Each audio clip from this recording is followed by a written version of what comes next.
Okay, we'll just switch those growing towers off for a moment and I'll give you a quick update of how the greenhouse is going.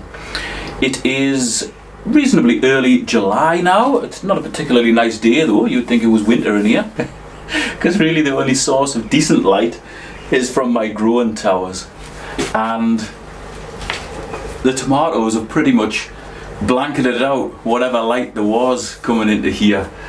They've gone berserk. I didn't trim them properly. Some of the side shoots got out of control and they're more like vines than tomatoes, you know. So oh God, this is the first year I've grown tomatoes or anything like that, so yes, lessons have been learned already.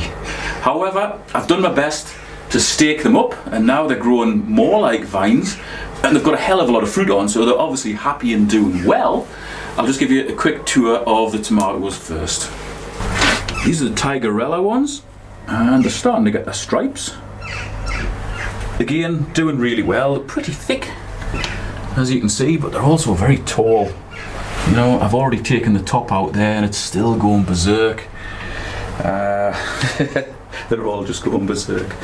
Here I've just got vertical stakes in all of these pots and I've got horizontal ones cable tied on. The tomatoes themselves are just lightly held with this soft string. Oh Christ, there's another side shoot. I really should have taken that one out as well. I need to trim them. But once I've done this video, I'll trim them again. They've gone berserk. Coriander has all been harvested. I planted new coriander not even a week ago and it's already sprouting away. So in a few weeks, that'll be pungent. It'll be beautiful, absolutely beautiful. Now these are different tomatoes. We've got the Tigerellas, we've got the green zebras, that's those two, and we've got the San Marzano in here. They're allegedly pretty big ones, although they're just starting now. Plenty of flowers on, plenty of flowers on all of them actually, and they're doing pretty well. Here I've just planted some ginger and you can see it's just starting to sprout. So that'll be one I'll probably just leave in the greenhouse all year and hopefully get some ginger off it because I love ginger. It's really nice in curries and so on, you know, and stir fries. Here we've got all the chilies. Again, they're going a bit mad, you know, that they're too tall. And I think part of the problem is those trees above us. I didn't think it would be a problem, but unfortunately we'll lose the light from here all the way around to there. When the sun is like, you know, at its apex, it's kind of blocking out a lot of the light. So I think we're going to have to take out selected branches just to let some dappled sunlight through here. It's not a big job, but it is quite a technical one because they're not directly above the greenhouse, but they're close enough for me to make a balls of it if I tried it myself. So there, the forest of peppers. There's all sorts. I haven't lost any of them. They've all just done really well. We've got the Reapers, then we've got the long bird's eye chilies, Satan's Kiss chilies, what's these ones? Marconi peppers, chilies and peppers. God, I'm gonna have so much fiery stuff to eat in the back end of the year. These ones are the Brad's Atomic Grape tomatoes, and we've got a couple of them at the back there that are just starting to colour up. There we are. Now they're going to develop into beautiful looking tomatoes and I cannot wait to eat them. The only problem is knowing when they're ready because they go such wild colours that you cannot apparently tell when they're perfectly ready. So there might be some experimentation there. We've got loads on. I mean, you can probably see them. They're all over the place. They were planted too close together. Consequently, they went a little bit too tall. So again, I've trained them up and they're growing just like vines. They've gone mad, you know. But even up on the top there, there's loads of tomatoes, you know, so we're not going to be short of them type of tomatoes. These are the other chilies, which actually aren't growing as tall as the other ones. Those ones are quite restrained, and maybe because we get a bit extra light being shed from here.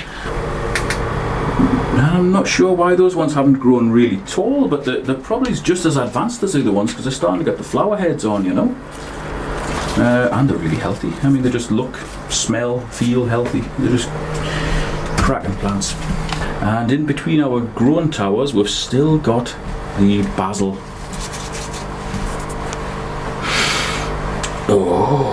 and it still smells absolutely gorgeous. Absolutely lovely. I'll come back to the towers. Here we've got the jalapeno peppers, which again have gone mad. They've gone really tall. I've had to stake those ones up. But they're starting to get the peppers on.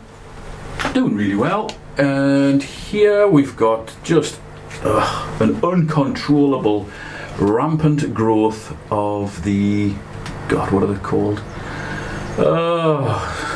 People will be screaming now. What the hell are they called again? Cucumber melon. That is... Oh, help, I've got one at the back there. That's like just a rampant vine. I didn't think it would go as berserk as it has. There you go, got one at the back there. That's getting pretty big. Also known as mouse melon. I think they've got another couple of common names as well. But this, oh man, there must be hundreds of fruit on there. They were all over here. They were all over into my other tomatoes. I had to trim them down and, you know, hack them back. I put an extra pole along here for them to kind of spill over. And they're going to produce a nation of fruit. I don't know what it tastes like, but there'll be a lot of it. Here we've got the, what are they, Alicante Moneymaker tomatoes. What are these ones? Hundreds and millions or something? What are they called? Super Sweet 100s. Oh god, again, there's just millions of little fruit on those. There's a nation of tomatoes here. And these are the ones that went really tall. I never checked these. You know, I mean, they're absolutely hitting the roof. I keep trimming them, but the buggers keep growing. And they keep producing tomatoes as well, so, you know, that's all good. None of these tomatoes have had any mains water either. In fact, nothing in here has had any mains water. It's all been water from the drains of the filters on my pond. That is probably part of the reason why they're going so berserk. Now I can't remember what sort of peppers these are, but they're more like blooming beanstalks. They're just monstrous. If you were a dwarf, you could probably just climb up that. And the pièce de résistance is my growing towers. Now I've turned them off at the minute just whilst I'm speaking, but as you can see, they're now all full, well, mostly full of dwarf tomato varieties. These are like tumbling tomatoes, micro tomatoes, that sort of thing. I've very recently planted a few plugs in here, so they're tiny, and they all seem to be doing pretty well. We've got quite a lot of tomatoes on here. I haven't got any grown in soil, so I don't know how they would compare, you know, to the ones that would be grown in soil, but they do seem to be thriving to a point. And the reason I say to a point is because I have made a few mistakes whilst I've been planting these things up. Now the towers themselves work beautifully. And you might have noticed since last time I've got some pinky ready lights. They're more for fruiting varieties of plants, i.e. tomatoes. So going forward, I think I'll probably swap the rest of these lights on this section here with 2 towers with provision for 40 plants to the red light, and I'll keep the other stand with another 2 towers for the white light. I don't really need both of them going in the summer, because if I get this right, they'll be producing so much food I'll not be able to eat it all. So in the summer I'll probably have one of these going with tomatoes in. In the winter I'll probably have the other one going with lettuce in. You notice there's no lettuce in any of these now, and there was in the last video. The lettuce did terribly in here, and that's for 2, well, I think it's for 2 reasons. The first reason is it just gets too warm in here. It really does bake. It's still over 20 degrees though in here. It's probably mid-20s. You know, I put this on when I was outside because it was drizzling before and it wasn't too warm. In here, I'm still getting sweat on. That's no good for the lettuce, you know. So they're going to be a winter crop in here. As I said before, tomato is going to be the summer crop. So the first reason the lettuce didn't do well is because of the temperature. Second reason they didn't do well is because I used the wrong media or medium in the little pots. Now they all grow in these little 5 centimeter pots that you would use for like hydroponics and that, you know. Each of those sits into the slots here, which I'll show you in a moment. And I had the young plants secured in rock wool, which under normal circumstances apparently works really, really well. But because the water's flowing down here all the time, and if it isn't, it gets too dry, the rock wool is just saturated all the time. Therefore, the roots are totally saturated all the time as well. And I think that they're just not getting enough oxygen. Lettuce roots aren't particularly strong. There's plenty of them, but they're kind of like pushed away through the rock wool, you know. And it's a similar story for these tomato plants. A couple of days ago, I took them out, and the only place that the roots were actually coming out of these pots is where the rock wool wasn't. So I was just kind of piecing it together around the inside of there, putting my plant in and shoving it in. None of the roots were coming through the rock wool. There was a few that were just about in it, but the only place where they actually came through and hung into the water flow, which is what I meant to do in here, was where the rock wool wasn't. So all the rock wool came out, unless it's in the likes of this big in here, where the roots are simply too big to be able to pull it out and alter it effectively. So I've changed what the plants are growing in. Well, I have in most of them anyway. There was some of them where, like that fella there, some of them actually did pretty well, and they did have roots coming out. The vast majority of them didn't, so I took all the rock wool off them and I put clay beads in, which is also known as like hydroton or clay ball pebbles. That's it there. They're actually a little bit too big, so I was kind of selecting the smaller size. But already some of the ones that I've planted up have roots coming through the gaps that they create and into the flow. I think if I'd done that in the first place, these would be absolutely massive now, like a forest, you know. Just a simple lack of knowledge, you know, on my part. But it's what it's about, you know, it's all about learning. I definitely made a mistake there with the rock wool. Seemed like a good idea at the time, didn't work. In practice, just this situation, no good. Now once I'd swapped the vast majority of these to the clay beads, I was packaging up my orders for my filter material that I sell online, and I thought, oh god, I've probably got the perfect stuff to pot these into, and that's that. Whoops. That's our bio gravel. It's made from exactly the same stuff as the bio home. It's basically sand which is formed into a gravel. It's exceptionally porous. That's probably what I should be using.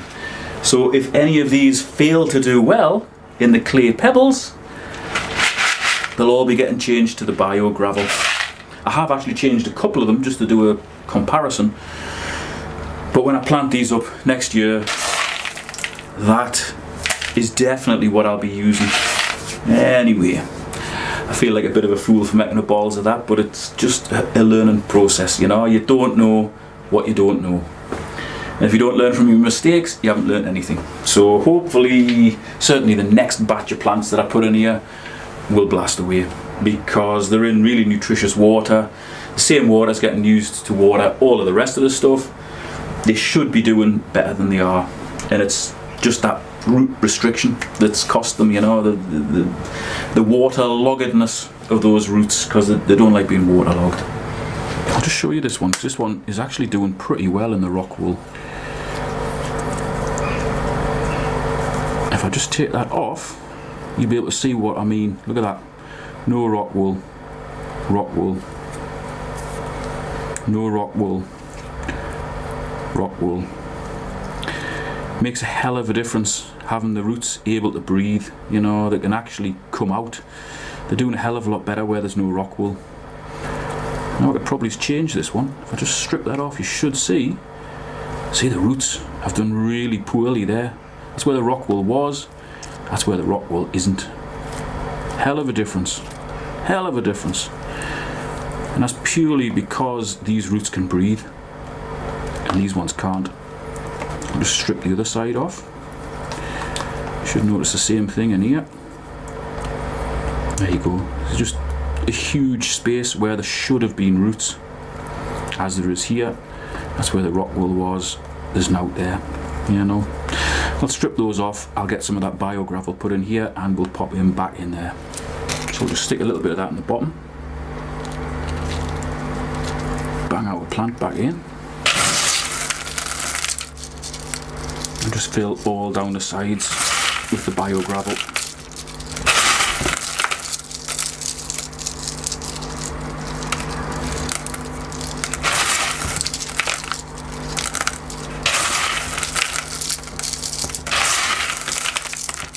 Might be difficult to see, but there's gaps between that media there.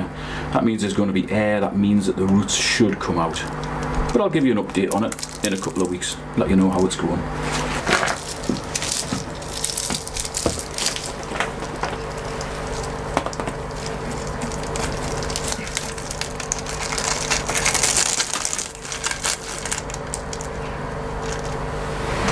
That's a fella. One thing I forgot to show you is these clip-on lights. I've got one clip, two clips. So there's two sets of 4 lights here, and they've got little light bars on which are on a timer. And again, they've got the red light on, so I can direct those towards the tomato plants which have the fruit on. There you go. They're pretty handy.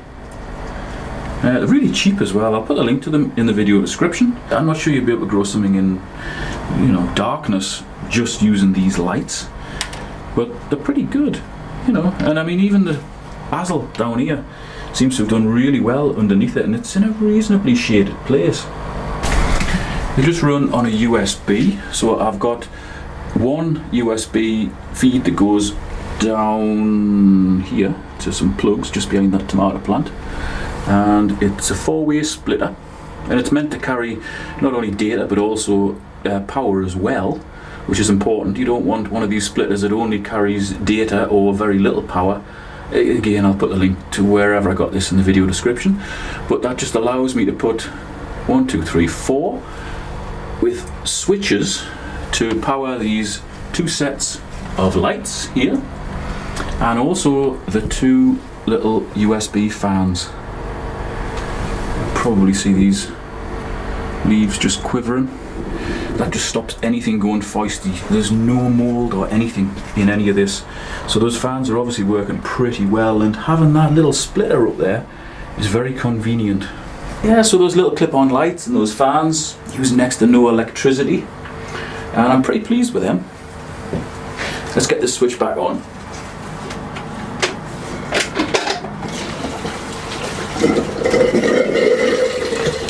And I'll bring the camera in just in case anybody missed in the last video what the water looks like when it's coming down inside the tube.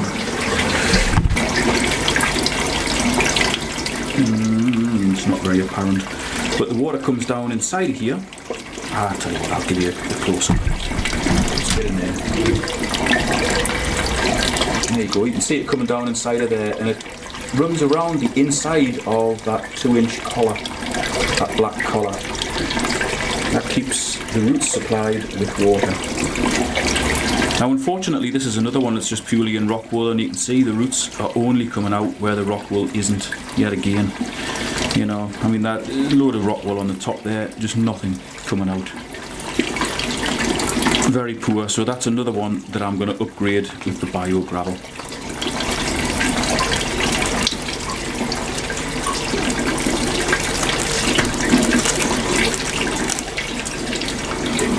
Go.